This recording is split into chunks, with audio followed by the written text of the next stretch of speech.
नमस्कार. आज आहे अक्षय तृतीया आणि माझी घरातली सगळी कामे झालेली होती. फक्त रांगोळी काढायची बाकी आहे. तर आज थीमची रांगोळी होती, त्यामुळे मी ती सगळ्यात शेवट काढायला घेतली. तर इथे रांगोळी वगैरे काढून घेतली आणि आज मी बनवली होती मस्त अशी मँगोची खीर. तर याची रेसिपी या चॅनलवरती अपलोड केलेली आहे, त्यामुळे नक्की जाऊन चेकआउट करा. आणि इथे यशची थोडी मस्ती वगैरे चालू होती. तो घर वगैरे म्हणत होता मी झाडून काढतो. तर आम्ही गावी जाणार आहोत म्हणून झाडांना पाणी टाकलं आणि थोडे ब्लँकेट आणि जे काही गोधड्या वगैरे होत्या तर त्या धुवून घेतल्या. आकाशला इथे खिचडी भात केला होता आणि देवाला नमस्कार वगैरे करून आम्ही प्रवासाला निघालो.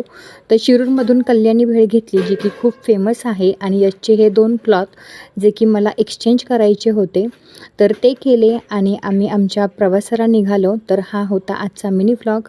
कसा वाटला मला कमेंटमध्ये सांगा. आणि जर तुम्ही माझ्या चॅनलवरती नवीन असाल तर नक्कीच चॅनलला सबस्क्राईब करा. चला भेटूयात पुन्हा.